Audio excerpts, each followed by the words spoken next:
Hi students, this is Professor Kartik Trivedi. You are watching me on my YouTube channel. So इस video के अंदर हम देखेंगे एक इंपॉर्टेंट क्वेश्चंस जो कि है site selection criteria of thermal power plant. अब देख लो, पहले एक बात मेरी सुन लो. तीन क्वेश्चंस है बहुत इंपॉर्टेंट. एक तो general layout of power plant, then the component of power plant, its function and the site selection criteria जो मैं यहाँ पे बढ़ा रहा हूँ. उसके अलावा एक क्वेश्चन ऐसा था जो एक बार पूछा गया था जिसका नाम कुछ, इस क्वेश्चन का नाम कुछ इस तरीके से था, current status of power generation in India. Again repeat, current status of power generation in India. देखो अब इसके अंदर आपको क्या लिखना है मैं आपके ऊपर छोड़ूंगा.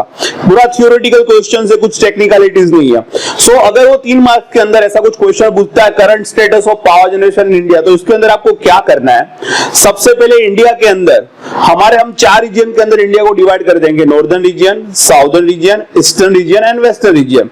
तो इस जो 4 रीजन है इसके अंदर इंडिया के पास अभी कौन कौन से पावर प्लांट है और उसकी क्या कैपेसिटी है, बस वही तुमको लिखना है वहां पे. ठीक है. So that will become in the current status of power generation in India. बस इतना करना है, आप अपने हिसाब से ढूंढ लेना, वो आपके ऊपर छोड़ देता हूं. ठीक है. अब ये क्वेश्चंस पे आएंगे जो इंपॉर्टेंट है, जो site selection criteria of thermal power plant.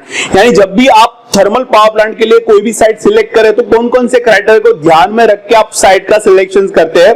तो उसमें कुछ पॉइंट्स दिए गए हैं. तो सबसे पहले हम देखेंगे स्टेप बाय स्टेप, उसको देखेंगे. तो फर्स्ट ऑफ ऑल जो पहला पॉइंट हो ध्यान में रखा जाता है वो अवेलेबिलिटी ऑफ कोल. क्यों? क्योंकि अगर आपका coal based thermal power plant है, ठीक है, तो आपको सबसे पहले आपका फ्यूल क्या है, दैट इज द कोल. अब आपका जो पावर प्लांट है तो आप पहली चीज तो सबसे पहले हम यही ध्यान रखेंगे अगर हमारा पावर प्लांट है वो कोल माइंस यानी जहां से हमें कोल मिलता है उससे नजदीक हो. क्यों? क्योंकि अगर उससे नजदीक होगा तो ट्रांसपोर्टेशन का कॉस्ट कम आएगा. दूसरा, कभी स्ट्राइक हो जाता है या वॉट एवर द रीजन, तो अगर कोल जितना हमारे नजदीक रहेगा, ठीक है, जितना अवेलेबिलिटी उसकी ज्यादा रहे, कोल माइंस पे हमें जितना भी नजदीक रहेंगे तो हमें उसका फायदा रहेगा. तो हमें पावर प्लांट इस तरीके से लेकर करना है कि हमें कोल की अवेलेबिलिटी यानी कोल हमें अवेलेबल हो, कभी भी हमें पावर बढ़ाना है तो उस हिसाब से हमें फ्यूल भी ज्यादा चाहिए, कोल ज्यादा चाहिए, तो उस हिसाब से availability of coal, so it should be available very easily. वो स्टैंडर्ड क्राइटेरिया तो ऐसा स्टैंडर्ड क्राइटेरिया तो ऐसा ही है कि it should be near to the coal mines so that it will be easily available whenever and wherever it will be required. ठीक है. सेकंड, ट्रांसपोर्टेशन भी कम होगा. अगर वो कोल माइन से नजदीक हो तो ट्रांसपोर्टेशन कॉस्ट विल बी कम आएगा. तीसरी चीज, कभी स्ट्राइक हो जाता है और कुछ भी प्रॉब्लम आ जाता है तो भी कोई प्रॉब्लम नहीं आएगा. ठीक है, क्योंकि you are very nearer to the coal mines. और एक चीज, अवेलेबिलिटी ऑफ कोल यानी आप पावर प्लांट के अंदर भी जो आपकी कोल्ड स्टोरेज फैसिलिटी है वो भी ज्यादा होनी चाहिए, ज्यादा से ज्यादा कोल्ड स्टोरेज कर पाए. लेकिन हालांकि आप जानते हो कोल्ड स्टोरेज कैपेसिटी जितना ज्यादा रखोगे उतना ज्यादा लैंड चाहिए होगा, तो इतना ज्यादा ओवरऑल कॉस्टिंग भी बढ़ेगा और ज्यादा फैक्टर होता है. लेकिन these are the some factors when I say availability of coal, so it should be near to the site where you can easily get the coal, or transportation facility such that so that whenever आपकी कोल की requirement आप फटाफट उसको मंगवा सके इन advance. ठीक है. So these are the factors in the availability of coal. फिर आता है सेकंड, अवेलेबिलिटी ऑफ वाटर. तो देखो आपको पता है एक तो कोल का सबसे ज्यादा यूज रहेगा और वाटर का सबसे ज्यादा यूज रहेगा. ठीक है. ये दोनों बहुत इंपॉर्टेंट कंपोनेंट है. इसीलिए आप जितने भी पावर प्लांट देखोगे it will be near to the river. जैसे कि आप अभी यहाँ पे पावर प्लांट देख लो, आपका जो हाइड्रोलिक पावर प्लांट है वो it will be not thermal power plant, वो हाइड्रोलिक पावर प्लांट होगा. सो आप देख सकते हो अभी आप स्टैच्यू यानी ये अब नर्मदा, तो वहां पे जो power plant it is near to the Narmada river. ठीक है. तो आपके जितने भी पावर प्लांट होंगे so it will be near to the river. Most of the power plant you can say that it will be near to the river due to this reason, availability of water, because you required a water in a, आपको ज्यादा quantity में चाहिए, so you require the water in a high demand. So आपको water की high demand रहेगी. So it should be very necessary that के water आपको जितना चाहिए उस हिसाब से आपके पास अवेलेबल हो. So that is why you can see the most of the power plant site is near to the river. Third आता है ash disposal facilities.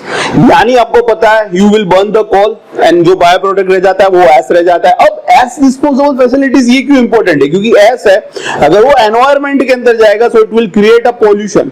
So it is very necessary कि जो पावर प्लांट है वहां पे जो आपकी एस निकल रही है सो उसको डिस्पोज करने के लिए आपके पास फैसिलिटीज हो and it will be dispose safely. ऐसा नहीं कि कहीं पे भी आपने कहीं पे भी डंप कर दिया. It will be not like that because it will create the pollution in the environment. So there will be a proper in a safe way such that the pollution will be not clear, उस तरीके से आपको ash को dispose करना है. So that kind of facility should be available. दूसरा, कहीं कहीं ऐसी जगह है कि जहां पे इंडस्ट्रीज के अंदर एस का यूज होता है, जैसे कि मैन्युफैक्चर, ब्रिक मैन्युफैक्चरिंग के अंदर, ठीक है, तो वहां पे भी आपका एस, तो आप वहां पे उसको बेच सकते हैं. So this is how you can do. So there must be a proper ash disposable facilities so that the ash will be disposed safely without harming the environment. फिर आता है लैंड रिक्वायरमेंट. तो एस डिस्पोजल हमारा हो गया. उसके बाद आता है लैंड रिक्वायरमेंट. अब लैंड रिक्वायरमेंट देखो, ये तो इंपॉर्टेंट है क्योंकि आपको पावर प्लांट करना है क्रिएट, तो आपको पावर प्लांट से तो यू रिक्वायर्ड लैंड आपको चाहिए. और एक लैंड कैसी होनी चाहिए? सो लैंड की रिक्वायरमेंट, तो ये आपको जितना अमाउंट में चाहिए उतने हिसाब से आपके पास लैंड अवेलेबल होनी चाहिए. सो दैट इज दी फैक्टर.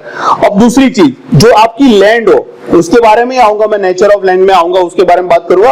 तो एक तो ये कि आपका जो लैंड है इस तरीके से होनी चाहिए, वो ट्रांसपोर्टेशन फैसिलिटी भी वहां से नजदीक हो. सो इट कैन, क्योंकि हमें कोल भी ट्रांसपोर्ट करवाना है और सारी चीजें, और वहां से हमारे पास स्किल्ड वर्कर है वो भी नजदीक होने चाहिए और सारी चीज. पर मैं बोलूंगा कि लैंड आपको ह्यूज क्वांटिटी के अंदर लैंड रिक्वायरमेंट चाहिए. सो दैट इज के आपको जितनी भी लैंड चाहिए वो आपके लिए अवेलेबल होनी चाहिए, और क्वालिटी ऑफ लैंड होनी चाहिए. क्वालिटी ऑफ लैंड क्यों? तो मैं इसको बात करूंगा नेचर ऑफ लैंड के अंदर. तो नेचर ऑफ लैंड, अब लैंड रिक्वायरमेंट, हमें लैंड तो चाहिए इन क्वांटिटी, क्योंकि जितना उसकी कैपेसिटी ज्यादा उतना लैंड रिक्वायरमेंट ज्यादा रहेगा. अब नेचर ऑफ लैंड, क्योंकि आप जो लैंड है उसके ऊपर ही पूरा पावर प्लांट का स्ट्रक्चर क्रिएट करने वाले हो, तो वो स्ट्रक्चर का भी खुद लोड होगा. उस अलावा उसके ऊपर हमने जो मशीनरी और वो सब हमने लगाई होगी, तो वो भी अपना कुछ फोर्स ट्रांसमिट करेगी फाउंडेशन को. सो आपका लैंड इस तरीके नहीं होनी चाहिए कि ये पूरा जो स्ट्रक्चर है उसके ऊपर उसको सस्टेन कर पाए. It can withstand with all the structure, है ना, जो उसके ऊपर लगे हुए हैं. सो it should have a good bearing capacity. So that will come in the nature of the land. फिर उसके बाद आएगा लोड सेंटर. देखो, लोड सेंटर यानी अब पावर प्लांट के अंदर पावर जनरेट होने वाला है, वो पावर आप कहां पे पहुंचाओगे? लोड सेंटर के अंदर. सो ये जो पावर प्लांट है it should be nearer to the load centre. क्यों? क्योंकि लोड सेंटर जितना दूर होगा उतना पावर ट्रांसमिशन की लाइन आपकी ज्यादा हो जाएगी, और पावर ट्रांसमिशन की लाइन ज्यादा होगी तो लॉस भी ज्यादा आएंगे एंड ट्रांसमिशन कॉस्ट भी ज्यादा आएगा. सो आपका, क्योंकि आप पावर प्लांट के अंदर पावर जनरेट कर रहे हो और पावर जाएगा लोड सेंटर के अंदर, it should be nearer to the load centre so that the transmission loss will be the less. ठीक है, और उसका कॉस्ट भी कम आए. So that's why it should be near to the load center. फिर आता है ट्रांसपोर्ट फैसिलिटीज. देखो, ये तो बहुत इंपॉर्टेंट है, क्योंकि आप कोल है, कोल आप लाओगे प्लांट के ऊपर, तो अब कोल आपको प्लांट के ऊपर लाना है. सो वहां पे कुछ ट्रांसपोर्टेशन फैसिलिटी तो होनी चाहिए ना, कि जिसके थ्रू आप उसको ले पाओ, ठीक है, तो उसको ला पाओ. सो that is why it should have a good transport facilities. Railway की कनेक्टिविटी होनी चाहिए, रोड की कनेक्टिविटी होनी चाहिए. सो ये सारे फैक्टर्स मायने रखते हैं. So that will come under the transportation facility. So it should have a good transportation facility such that कि आपको जो भी ट्रांसपोर्टेशन करवाना है बाय रेल और by road, so it should B such that कि वो आप प्लांट से कर पाओ. ठीक है, दूसरी चीज.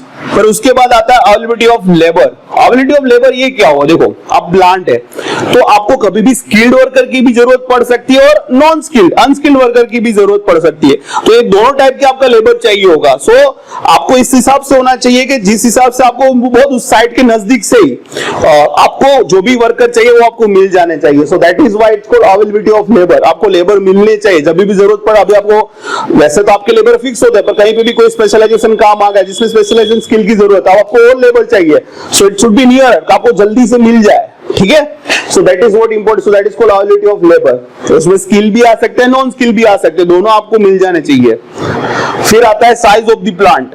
अब साइज ऑफ द प्लांट, देखो ये डिपेंड करता है साइज ऑफ द प्लांट, कि अगर आपकी पावर कैपेसिटी प्लांट की ज्यादा है तो फिर उसमें ज्यादा साइज चाहिए होगी, अगर उसकी कम है तो उस हिसाब से. लेकिन आप प्लांट में थोड़ी जो भी साइज होती है वो ज्यादा ही रखते हो. क्यों रखते हो मैं आपको बात करूंगा वो फ्यूचर एक्सटेंशन के अंदर, क्योंकि फ्यूचर में आपको और भी अगर इसको बड़ा करना है, पावर कैपेसिटी बढ़ानी है, तो फिर वो मैटर करता है. That will comes under the size of the plant. तो साइज ऑफ द प्लांट अब उस हिसाब से डिसाइड करनी है कि आपको जो पावर जनरेट करने वाला उस हिसाब से वो प्लांट की साइज भी होनी चाहिए. ठीक है, फिर उसमें मशीनरीज भी आएगी, स्टोरेज कैपेसिटी भी आएगी और सारी चीज उसमें. फिर जो वर्कर्स वहां पे काम करेंगे उसकी कॉलोनीज भी वहां पे होगी. So there are so many things, वो आपको ध्यान में रखना होता है. साइज ऑफ प्लांट के अंदर ये सारी चीजें आती है. फिर आता है पब्लिक प्रॉब्लम्स. देखो, ये चीज समझनी बहुत जरूरी है। पब्लिक प्रॉब्लम मींस कि आपकी जो पावर प्लांट है it should be away from the residential area, है ना। आप कोई भी पावर प्लांट देखोगे ना तो ये पावर प्लांट क्या होता है, it should be available to residential, क्योंकि यहाँ पे बहुत सारा नॉइज क्रिएट होता है, नॉइज पोल्यूशन सबसे ज्यादा रहता है। सो कोई भी न्यूसेंस क्रिएट ना हो, इसीलिए it should be away from the public places. आप देखो कोई भी पावर प्लांट देख लेना, आपको सिटी से थोड़ा दूर होगा, ठीक है। सो it should be away from the residential colonies and all that.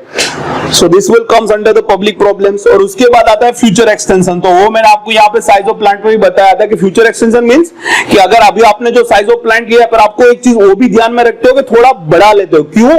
Because कि जब आप फ्यूचर के अंदर आपको पावर कैपेसिटी प्लांट की बढ़ानी है तो और भी मशीनरी इंस्टॉल करनी पड़ेगी। तो उस हिसाब से वो साइट ऐसी होनी चाहिए कि अगर मुझे कोई फ्यूचर एक्सटेंशन करना है तो मैं इजीली कर पाऊं। तो उसको ध्यान में रख के आप थोड़ा साइज ऑफ प्लांट थोड़ा ज्यादा ही रखते हो। सो इट शुड बी ऐसे कि अगर मुझे कोई पावर कैपेसिटी बढ़ानी है, को थोड़ा फ्यूचर एक्सटेंशन करना है तो वो हो पाए। सो इस तरीके की साइट होनी चाहिए। तो दीस आर दीस फैक्टर्स, ठीक है। तो जरूरी नहीं है कि सारे के सारे फैक्टर्स फुलफिल हो, but they will make sure कि इसमें से मोस्ट ऑफ दी जो फैक्टर्स है वो फुलफिल होने चाहिए पावर प्लांट के लिए। सो दीस आर दी फैक्टर्स। ये क्वेश्चंस आपको एग्जाम में पूछा जा सकता है। आपको वीडियो पसंद आएगा, इसको डोनेट करें आप प्रोफेसर कार्तिक को, चैनल को लाइक करें, शेयर करें, सब्सक्राइब करें। Have a nice day, bye bye.